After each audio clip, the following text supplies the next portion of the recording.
नमस्कार मित्रों, स्वागत है मेरे चैनल एसके स्टोरीज पर। माँ लक्ष्मी की कृपा आप सभी लोगों पर बनी रहे। दोस्तों, महाभारत रहस्यों से भरा पड़ा है। महाभारत में ऐसे ऐसे दैवी तथ्य जुड़े हैं जिनका आज के समय में समझ पाना थोड़ा कठिन लगता है।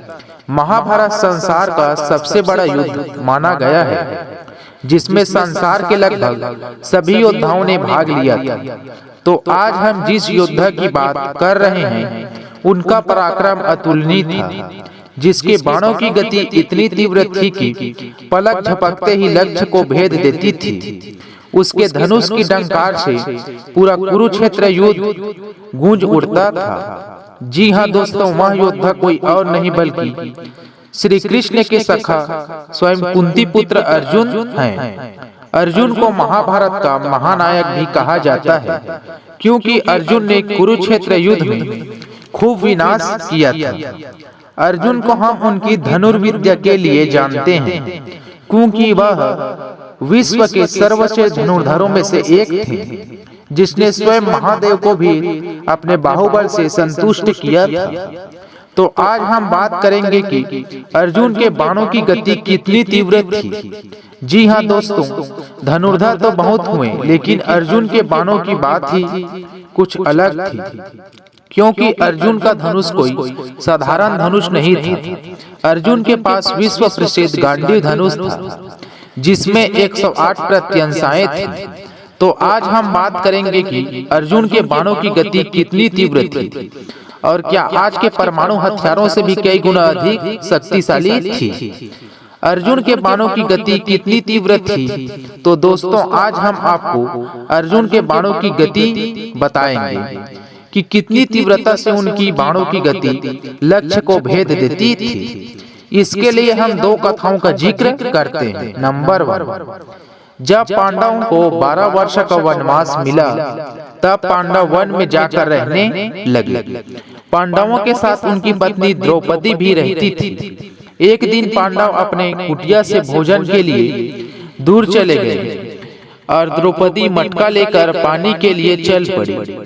वह पानी लेकर वापस आ रही थी कि सिंधु नरेश जयद्रथ से उसकी मुलाकात हुई।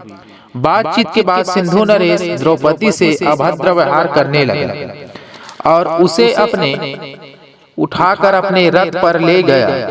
कुछ समय पश्चात जब पांडव अपने कुटिया में वापस पहुंचे तो द्रौपदी नहीं थी। तब अर्जुन और भीम उन्हें ढूंढने जंगल की तरफ चले गए। जाते जाते उसे वहां मटका टूटा हुआ मिला। कुछ दूर जाने पर रथ के पहियों का निशान मिला। उधर से ही जंगली मानव ने उसे किसी स्त्री के हरण के बारे में बताया। तब भीम और अर्जुन समझ गए। तब अर्जुन ने अपने दिव्य धनुष से वहीं खड़े खड़े बाण छोड़े, जो जयद्रथ के रथ पर लगा और जयद्रथ भागने लगा। उसने वहीं से अपने बाणों द्वारा उसकी सेना का सर्वनाश कर दिया, जो उससे कोसों दूर पर था। दूसरी कथा भी जयद्रथ से ही जुड़ी है। जब अभिमन्यु का वध हुआ तो अर्जुन ने जयद्रथ को मारने की प्रतिज्ञा की। तब अर्जुन ने जयद्रथ के सिर को उसकी पिता की गोद में कुछ ही क्षणों में पहुंचा दिया था, जो उससे कोसों दूर तपस्या कर रहे थे। तो आप लोग समझ ही गए होंगे कि अर्जुन के बाणों की गति कितनी तीव्र थी।